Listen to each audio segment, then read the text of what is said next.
Balaji community అధినేతమైనటువంటి Puttur Venkata Subbarao గారు స్వామివారు గాయక అవసరాలు నిర్వహిస్తారు.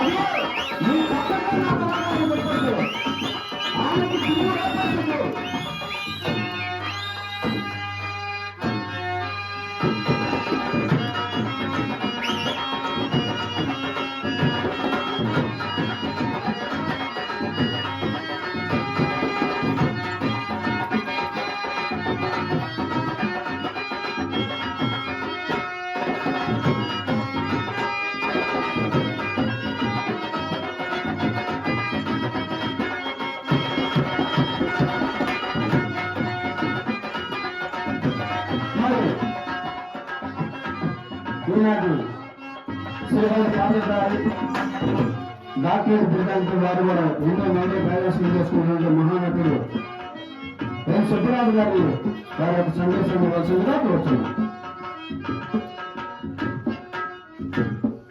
మహాశివరారా, వేదిక ముందు కూర్చున్న అశేషమైన అసహృదయం కలిగిన ప్రేక్షక మహాశైలకు, ఈనాటి వేదిక మీద మీ అందరి సమక్షంలో ఒక ప్రఖ్యాతమైన ప్రతిష్టాత్మకమైన వేదిక మీద అఖిలాండ కోటి బ్రహ్మాండ నాయకుడై కలియుగానికి ప్రత్యక్ష దైవమై ససాక్ష్యంగా నిలిచిన స్వామివారి సమక్షంలో శ్రీమతి రత్నశ్రీ గారు ఒక సత్కారం పొందటం అనేటువంటిది కళారంగం మొత్తానికి చేసేటువంటి సత్కారంగా నేను ఈరోజు భావిస్తున్నాను. విభిన్న పాత్రలను సమర్థవంతంగా పోషించడంలో రత్నశ్రీ గారికి ఒక ప్రత్యేకమైనటువంటి బాణీ ఉంది. ఒకే రోజు ఖమ్మం జిల్లా ఏప్రిల్ 16 తారీఖు తెలుగు నాటకరంగ దినోత్సవం రోజు, సంవత్సరం కొంచెం గుర్తులేదు, చింతామణి నాటకం ఆడాం. వెంటనే ఒక 10 నిమిషాల తేడాలో మళ్ళీ ఆవిడ చంద్రమతిగా అదే స్టేజీ మీద కాట్సీనాడు. నేను ఆ రెండూ చూసి మొట్టమొదటిసారిగా ఆవిడకి అభిమాని అయ్యాను. ఒకే రోజు 2 ప్రదర్శనలు విరుద్ధమైనటువంటి పాత్రల్ని ఆవిడ ఆ రోజు ప్రదర్శిస్తే, రత్నశ్రీ గారు అందరి పాత్రల లాంటి పాత్రధారణే కాదు, ఆవిడ ఒక పాత్రల మీద ఒక నమ్మకం, ఒక భక్తి, అన్నిటికంటే ముందు వేషం చేయాలని ఒక పట్టుదల కలిగినటువంటి కళాకారిణిగా నేను ఆ రోజు ఆవిడ గుర్తించుకున్నాను. ఆవిడ సీజన్ టు సీజన్, అంటే ఒక సీజన్ లో చేసిన పని ఇంకో సీజన్ లో చెయ్యదు. ఇది ఒక వ్యాపారాత్మకమైన కళ. కమర్షియల్ ఆర్టిస్ట్ ఎట్లా ఉండాలంటే పాత చింతకాయ పచ్చడిలాగా పాడిందే పాడరా పాచిపళ్ళ అన్నట్టు ఉండకూడదు. ఆవిడ వినాయక చవితి సీజన్ లో ఒకటి చేస్తే మళ్ళీ వెంటనే దసరా సీజన్ కి దాన్ని మారుస్తుంది. ఇది రత్నశ్రీ గారిలో ఉన్నటువంటి క్రియేటివిటీ. దాన్ని ఏమంటారంటే సృజనాత్మక. కళకి సృజనాత్మక ఉండాలి ఎప్పుడైనా. కళకి సృజనాత్మక లేకపోతే మొనాటమే వస్తుంది. నేను ఇదే చేస్తా, నేను ఇంతే చేస్తా, నేను చేసిందే అనుకుంటుంది. అందుకే కళకు ఎప్పుడైనా సరే క్రియేటివిటీ ఉండాలి. ఇలా చేసింది ఇలా చేయకూడదు, ఒక సీన్ లో చేస్తే ఇంకో సీన్ లో చేయకూడదు, అప్పటికప్పుడు సృష్టించి ఇంకోటి చేసుకోగలగాలి. ఇలాంటివి ఆవిడ సారథ్యంలో నేను చాలా అనుభవాలు నాకున్నాయి. ఆవిడకి తెలుసు, నాకు తెలుసు. రంగస్థలం మీద పరస్పర సహకారంతో చాలా కొన్ని ప్రయోగాలు చేశాం. అటువంటి రత్నశ్రీ గారు అటు చంద్రమతిగా, సంగుగా, ఇక సంగు వేషం ఆవిడ చూడాలంటే అది ఎంత బాగా తగాద అవుతుందంటే ఇది బాలనాగమ నాటకమా సంగు నాటకమా అని ప్రశ్నిస్తారు ప్రేక్షకులు. అంత బాగా సంగు వేషాన్ని ఆవిడ తీర్చిదిద్దుకుంది. అటు చలాకీ వేషాలు, ఇటు పతివ్రత వేషాలు, పరిషత్తు వేషాలు, ద్రౌపదిగా అనేకమైనటువంటి సంస్థల్లో తనదంటూ ఒక ముద్ర వేసుకున్నటువంటి నటీమణి, తెలుగు నాటక రంగం గర్వించదగ్గ నటీమణి, తెలుగు నాటక రంగం జేజేలు పలుకవలసినటువంటి నటీమణి. ఎందుకంటే మన తరంలో ఉన్న వాళ్ళని మనం గుర్తించడం కొంచెం మనకి బద్ధకంగాను కొంచెం అసహనంగా ఉంటుంది. మన తరంలో ఉన్న వాళ్ళని మనం గుర్తించాం. చనిపోయిన వాళ్ళు, పోయిన వాళ్ళందరూ మంచోళ్ళు అని చెప్పడానికి, పోయిన వాళ్ళు అబ్బా గూడూరు సావిత్రి గారు చేసేవారండి అని ఇప్పుడు చూడని వాడు కూడా చెప్తాడు. చిత్రం అది. ఇప్పుడు చూడని వాడు కూడా గూడూరు సావిత్రమ్మ గారు చేసేవాళ్ళు అంటే అంటారు. అది నాకు అర్థం కాదు. చూసిన వాడు చెప్తే ఓకే, ఆవిడ చేస్తే చెయ్యాలని కదా, బ్రహ్మాండంగా చేస్తుంది. కానీ ఇప్పుడు ఉన్న వాళ్ళని కూడా మనం గౌరవించుకోవాలి. ఇది సంప్రదాయం. గురజాడ అప్పారావు గారు ఎప్పుడో చెప్పారు, సమకాలము వారు మెత్తురే, ఎంత చేసినా మన పక్కన ఉన్నవాడు మెచ్చడు. అది కవులకి కళాకారులకు ఉన్నటువంటి ఒక శాపం. అందుకోసం ఆ సంప్రదాయాన్ని మనం భేదించి మన పక్కన వాళ్ళని గౌరవిద్దాం. వాళ్ళలో ఉన్న తప్పులు వాళ్ళకి చెప్దాం, తప్పు లేదు. వాళ్ళలో ఉన్న ఒప్పు ఉంటే వాళ్ళకి ఆ ఒప్పు కూడా వాళ్ళది 10 మందిలో కూడా చెప్దాం ఆ ఒప్పుని. అటువంటి సంప్రదాయం ఒకటి కళారంగంలో రావాలని కోరుకుంటూ, రత్నశ్రీ గారి అభ్యున్నతిని కోరుకుంటూ, ఆవిడ ఇంకా ఇంకా ఇంకా మంచి కీర్తి ప్రతిష్టలు పొందాలని, ఇటీవలే ఆవిడకి యూనివర్సిటీ వాళ్ళు, గోవా యూనివర్సిటీ వాళ్ళు ఆవిడకి డాక్టరేట్ బిరుదు ఇచ్చి, ఆవిడ కళారంగానికి ఆవిడ చేసిన సేవకు ఆవిడ డాక్టరేట్ బిరుదు ఇచ్చి గౌరవించారు. అందుకు కూడా అనే వేదిక ముఖంగా ఆవిడకి శుభాకాంక్షలు తెలియజేసుకుంటూ, రత్నశ్రీ గారి శ్రేయస్సుని కాంక్షిస్తూ, ఆవిడ గురించి మాట్లాడే ఒక మంచి అవకాశం నాకు ఇక్కడ కల్పించినందుకు ఇది నేను ఒక తీపి గుర్తుగా జ్ఞాపకం పెట్టుకుంటాను సార్. ధన్యవాదాలు. పొట్టూరు సుబ్బారావు గారిని కూడా ఆశీర్వదించవలసిందిగా కోరుతాను. మరి పొట్ట వెంకటాచారి గారు పెద్దలు గౌరవ వారిని కూడా రత్నశ్రీ గారి గురించి, సుబ్బారావు గారి గురించి వారి స్పందన చేయవలసిందిగా కోరుతున్నాం. సభకు నమస్కారం. చింతామణి నాటకం అనేది 105 సంవత్సరాల క్రితం రచింపబడినటువంటి నాటకమే. చూస్తే అప్పటి నుంచి ఇప్పటిదాకా తెలుగు రాష్ట్రాల్లో రోజుకొక ప్రదర్శన పొందినటువంటి నాటకం ప్రప్రథమంగా మన చింతామణిగా మనం భావించుకోవాలి. అంటే దాని గొప్పతనం ఏమిటంటే దేవదాసి తత్వం, వేశ్యాలంపటత్వం ముఖ్య కేంద్రంగా భావించుకొని ఆ రోజుల్లో కాళకూరు నారాయణరావు గారు 1920లో ఆయన రాశారు. వేశ్యతత్వం పోయింది. ప్రజాప్రభుత్వాలు వచ్చిన తర్వాత అవన్నీ కూడా వెళ్ళిపోయాయి. ఇప్పుడు వేశ్య వాటికలు లేవు, కానీ అది కనుమరుగైపోయింది వేశ్యతత్వం. కానీ చింతామణి నాటకం ఉందే, అదొక హిస్టరీగా మారిపోయింది. గతించిన కాలంలో మనం గుర్తు చేసుకుంటే దాన్ని హిస్టరీ, చరిత్ర అంటారు. అది కథ వెళ్ళిపోయింది, కానీ కథనం అద్భుతంగా ఉంది. ఇప్పటికీ ఎప్పటికీ మరి ఎప్పుడైతే తెలుగు నాటకం అనగానే మొట్టమొదటిగా పేర్కొనదగినటువంటిది చింతామణి అని ఎవరైనా పండితులు ఎవరైనా చెప్తారనమాట. అటువంటి నాటకం ఈనాటికి ప్రదర్శిస్తున్నారు, ఏనాటికైనా ప్రదర్శిస్తూ ఉంటారు. ఇకపోతే ఇది చింతామణి అంటే చింతామణి నాటకం మీద నేను పరిశోధన చేశాను, అవన్నీ ఇప్పుడు వద్దులేండి. ఇకపోతే రత్నశ్రీ గారు దాదాపు 20 సంవత్సరాల క్రితం అనుకుంటాను నంది నాటకాలకు నేను స్క్రూటినీ జడ్జిగా తిరుపతి వెళ్ళాను. అక్కడ తిరుపతి సుబ్బరాజు ఉన్నారు, ఆయన దేవస్థానం టీటీడీలో పనిచేస్తారు. ఆయన ఏదో కొత్త నాటకం తీసుకెళ్ళి నాకు గుర్తు అంత బాగాలేదు, దాదాపు 10 సంవత్సరాలు అయి ఉండొచ్చు. అప్పుడే ఈ అమ్మాయి కొత్తగా వచ్చింది అనమాట. అప్పుడే ఆమెను చూసి ఆమెకు చెప్పాను, అమ్మ నీకు మంచి భవిష్యత్తు ఉంటుంది, ఎందుకంటే ఆ క్యారెక్టర్ అవగాహన చేసుకోవడం కానీ, ఆ డైలాగ్ డెలివరీ కానీ అవన్నీ కూడా చూశాను. ఆ చూసినప్పుడు ముందు ముందు వీళ్ళు బాగా ప్రయత్నాలు చేస్తే మంచి స్థాయికి రాగలరు అని నేను ఆమెకు చెప్పాను. ఆమెకు గుర్తుగా ఉండకపోవచ్చు, నాకు మాత్రం అది గుర్తుగా ఉందన్నమాట. ఆ తర్వాత కాలంలో వారు నాటకాలు చాలా నేను చూశాను. ఆ విధంగా దినదిన ప్రవర్ధమానమైపోయి ఇప్పుడు ఒక మహానటిగా ఆమె రూపురేఖ దిద్దుకున్నారు. ఆమె వేసినటువంటి పాత్రలు అద్భుతమైనటువంటి పాత్రలు. ఆ పాత్రల్లో ఆమె జీవిస్తూ తరిస్తూ ఉన్నదన్నమాట. అంటే నటరాజస్వామిని ఆ విధంగా సేవ చేస్తూ ఆమె తరిస్తూ ఉంది. ఇటువంటి మహనీయమైన మహత్తరమైనటువంటి ఈ సవనం యజ్ఞం, ఈ యజ్ఞంలో ఆయన యజ్ఞకర్తగా మిత్రులు ఆత్మీయులు సుబ్బారావు గారు, వారి గురించి అందరూ చెప్పారు. ఎవరు చెప్పినా ఒకటే, సహృదయము అనేటువంటిది యూనివర్సల్, అంటే అది విశ్వజనీనమైనటువంటి సత్యం అన్నమాట. ఆయన కళాహృదయులు, రసహృదయులు, సహృదయులు. ఇన్ని గుణాలు వారిలో ఉన్నాయి కాబట్టి ఒక గుడి వెలిసింది, ఒక నాటకం బ్రతుకుతూ ఉన్నది. ఈ ప్రాచీన నాటక రంగాన్ని మరలా ఆయన అనేక విధాలుగా హంగులు రంగులు అన్ని పులుముకొని చేసేటువంటి కళాకారులందరూ కూడా ప్రత్యేకంగా మారుమూల గ్రామాల్లో ఉన్న కళాకారులందరినీ కూడా తీసుకొని వచ్చి వెన్ను తట్టి వారిలో ఉన్నటువంటి కళాత్మకమైనటువంటి విలువలకు వండబెట్టేటువంటి పద్ధతిలో ఇది ఒక మహత్తరమైన సవనంలాగా, అంటే సవనం అంటే యజ్ఞంలాగా తయారు చేస్తూ ఉన్నారు శ్రీ పొత్తూరి వెంకట సుబ్బారావు గారు. వారు నన్ను పిలిచారు. ఎప్పుడు పిలిచినా ఖచ్చితంగా ఇక్కడికి వచ్చి చూస్తుంటాను, ఎన్ని రోజుల్లోనే సరే ఉండి. ఆ విధంగా ఆ మహనీయుని యొక్క రసిక హృదయానికి, కళా హృదయానికి నేను జోహారులు, ఆశీర్వాదాలు. మరి ఈనాటి సన్మాన గ్రహీత రత్నశ్రీ గారు స్పందన చేసే ముందు సుబ్బరాజు గారు వారైతే సందేశాన్ని ఇస్తారంట. ఇందాక ఒక సంగతి మీకు విన్నవించుకోవడం మర్చిపోయాను. నాటకాల కంటే ముందు ఒక అద్భుతమైన జానపద కళారూపం బుర్రకథని ఏర్పాటు చేశారు సుబ్బారావు గారు. ఈ మధ్య కాలంలోనే ఆయన ఆలోచన విధానం ఎంత క్రమంగా పెరుగుతోందంటే, బుర్రకథ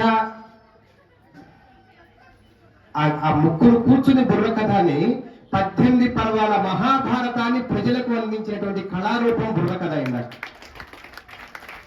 వాళ్ళతో ఇక్కడికి ఏర్పాటు చేయించడం సార్, మీరు చేసినటువంటి పని మామూలు పని కాదు సార్. ఇంత హంగులు మేము చేశాం. ఒక ముగ్గురు వ్యక్తులు నిలబడి మొత్తం 18 పర్వాల భారతాన్ని కళ్ళ ముందు నిలబెట్టారు.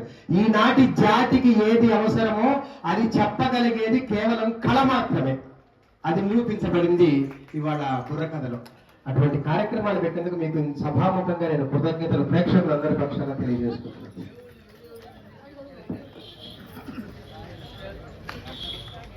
అందరికీ నమస్కారం. వేదికను అలంకరించిన పెద్దలు శ్రీ కొట్టే వెంకటాచార్యులు గారికి, అలాగే మా శ్రీహరి పాత్రధారి డాక్టర్ నిభానపూడి సుబ్బరాజు గారికి, అలాగే రాజనాల సత్య గారికి, మన అంజిరెడ్డి గారు, మా దర్శి శ్రీనన్నయ్య గారు, అలాగే మన ఆంధ్ర కళాభోజులు, అపర శ్రీకృష్ణ దేవరాయలు అనే చెప్పుకోవాలి మా కళాకారులందరూ అయినటువంటి శ్రీ పొత్తూరి రమా వెంకట సుబ్బారావు గారికి నా హృదయపూర్వకమైన నమస్కారాలు.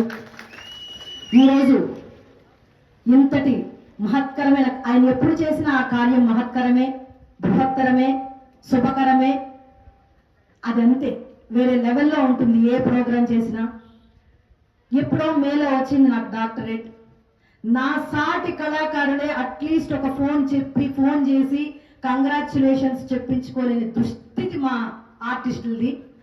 ఎందుకంటే ఈర్ష్య, ద్వేషం, అసూయ, పిచ్చు అది ఎలా ప్రబలిపోతున్నాయంటే అలా ప్రబలిపోతున్న మా కళారంగంలో ఒక కళా పోషకుడికి, ఒక శ్రీకృష్ణ దేవరాయలకి, ఒక అపర ఆంధ్ర భోజుడికి ఏ సద్గుణాలైతే ఉంటాయో అటువంటి సద్గుణాలే ఇప్పుడు ఈయనలో నాకు కనిపిస్తున్నాయి. ఎందుకంటే నేనేం ఊరికే వచ్చి ఇక్కడ ప్రదర్శన చేయను. నా పారితోషికం నేను తీసుకుని నా ప్రదర్శన చేసి నేను వెళ్ళిపోతాను. సో ఇటువంటి నాటకాలు నేను సంవత్సరానికి 200 వరకు ఆడతాను.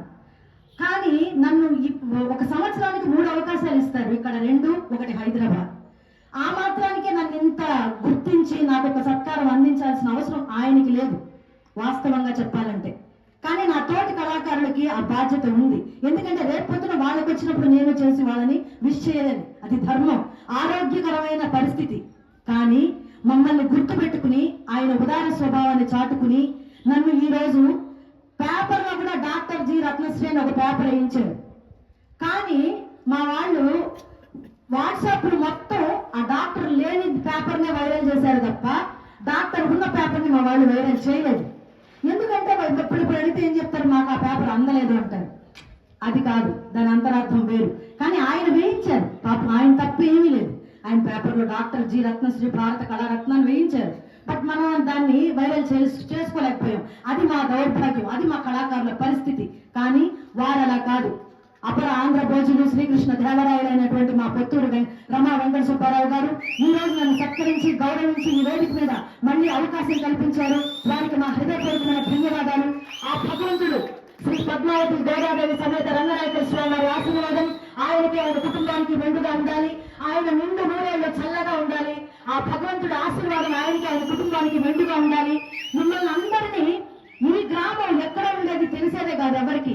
ఇప్పుడు నేను ముందు కూడా చెప్పాను, రాజుపాలెం అంటే ఈ రోజు ప్రతి ఒక్కరికి తెలుసు. అది పల్నాడు జిల్లా సత్తెనపల్లి పక్కనే ఉంది రాజుపాలెం అనే విషయం. అది ఎలా తెలిసింది? ఒక పొత్తూరు రమా వెంకట సుబ్బారావు గారి వల్లే తెలిసింది. ఎందుకు చెప్తున్నానంటే, ఒక ఆర్టిస్ట్ గా నేను ఓవరాల్ గా 2 స్టేట్లు తిరుగుతాను. ఎక్కడికైనా రాజుపాలెం ఈసారి మీరు ఉన్నారా, ఎవరెవరు ఉన్నారు, ఏమేమి నాటకాలు పెట్టారో అని అడుగుతారు. ఆ స్థాయికి తీసుకొచ్చారు ఈ గ్రామాన్ని వీరు, మన పొత్తూరు రమా వెంకట సుబ్బారావు గారు. మనందరూ గర్వపడాలి. ఆయన ఈ ఊరిలో జన్మించారు, ఈ ఊరి కోసం పాటుపడుతున్నారు, ఈ గుడి కోసం పాటుపడుతున్నారు వారు. నేను ఈ గుడి స్టార్టింగ్ నుంచి నేను ఎరుగుతున్నాను. ఇక్కడ మాకు వసతి గృహాలు కల్పించారు, 2 అంతస్తులు కట్టించారు, రూములు ఏర్పాటు చేశారు ఎవరైనా వస్తే ఉండటానికి. ఆ గోశాల కూడా ఇంత లేదు నేను ఫస్ట్ చూసినప్పుడు. ఎంత డెవలప్ చేశారు. అదంతా ఒక్క మనిషి పూనుకుంటే అయిన పని కాదు. ఆయనకి భగవత్ సంకల్పం ఉంది. ఆయన వెనక మహా పీఠాధిపతులు ఉన్నారు. ఆయన పిలిస్తే పలికే పెద్ద పెద్ద రాజకీయ నాయకులు ఉన్నారు. అదంతా ఒక మనిషి పిలుపు కాదు, ఆయనలో ఒక దైవ వాక్కు ఉంది. ఆయనే దైవాంశ సంభూతుడు. నిజంగా చెప్పాలంటే వచ్చే కాలంలో ఆయన అవధూతగా మారినా మనం చెప్పి ఆశ్చర్యపోవాల్సిన పనేమీ లేదు. ఎందుకంటే ఇలా చేసి చేసి చేసి చేసి సత్కార్యాలు చేసి సత్సాంగత్యాలు చేసి వారు అలా వెళ్ళిపోతారు దైవ చింతనలో. అలా వారు వెళ్ళినా మనం ఆశ్చర్యపడాల్సిన పని లేదు. అంతటి నడిచే దైవం మీ గ్రామంలో ఉన్నందుకు మీరందరూ ఎంతో పుణ్యం చేసుకున్నారు. అటువంటి వారి దృష్టిలో మా కళాకారులు ఉన్నందుకు మేము కూడా ఎంతో పుణ్యం చేసుకున్నామని మరొకసారి నాకు ఈ సత్కారం అందించినందుకు గాను వారికి హృదయపూర్వకమైన ధన్యవాదాలు తెలియజేసుకుంటూ, మరొకసారి శ్రీ పద్మావతి బాలాగారి సమేత రంగనాయకేశ్వర గారి ఆశీర్వాదం ఆయనకి, ఆయన కుటుంబానికి వెంటగా ఉండాలి. మీ గ్రామాన్ని చల్లగా కాచి కాపాడాలని, చుట్టుపక్కల గ్రామాల వారందరినీ కూడా మనస్ఫూర్తిగా ఆశీర్వదించాలని ఆ దేవదేవుని మనసారా కోరుకుంటూ, మీ doctor G Ratnasri from Kadapa. Thank you. కొట్టాలని చెప్పట్లే ఏంటబ్బా, కొట్టండి. Thank you. Love you all.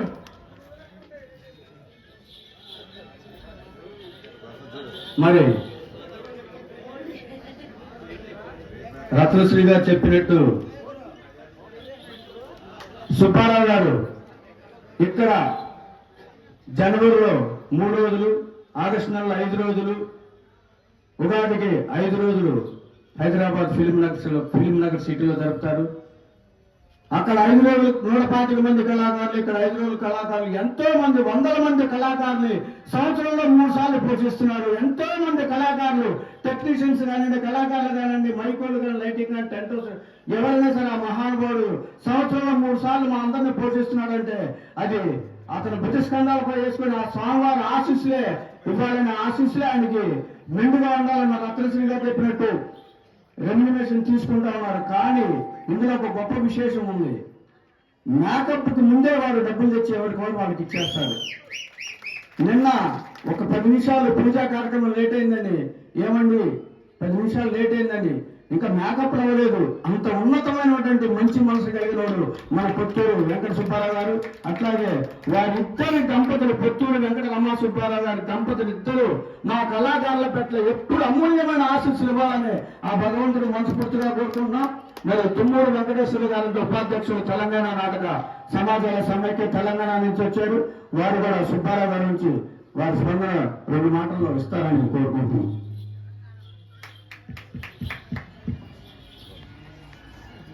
Puttur Venkata Rama Subbarao దంపతులకు, వేదిక మీద ఉన్నటువంటి ప్రజలందరూ కూడా తెలంగాణ నాటక సమాజాల సమాఖ్య రాష్ట్ర ఉపాధ్యక్షుడిగా ఆ సమాఖ్య తరఫున మీ అందరికీ కళాభివందనాలు తెలియజేసుకుంటూ, ఈ ఊరికి నాకు కూడా కొంత సంబంధం ఉంది. వీరి అన్నగారి కుమారుడు పుత్తూరు చిన్నపట్టాభిదాస్ ఇక్కడ నుంచి తెలంగాణకు వచ్చి నాతో జతగట్టి అనేక పరిషత్తులలో ఆడి నంది నాటకాల వరకు పోయి గల్లీ నుంచి ఢిల్లీ వరకు అనేటటువంటి అసాధ్యాన్ని సుసాధ్యం చేస్తూ ఢిల్లీ వరకు ప్రదర్శనలు ఇచ్చినటువంటి నా మిత్రుడు మొన్ననే అకాల మరణం చెందారు. దాసు గారు వీళ్ళ అన్నయ్య గారు అబ్బాయి, అన్నగారు. నేను సుబ్బరాజు గారు, మా దాసు, మేము ముగ్గురం త్రిమూర్తుల్లా ఏ పరిషత్తుల్లోనైనా కలిసి ఆడేటటువంటి వాళ్ళు. మిత్రుడు సహాయ కార్యదర్శిగా కూడా రాష్ట్ర తెలంగాణ సమాఖ్యలో ఉన్నారు.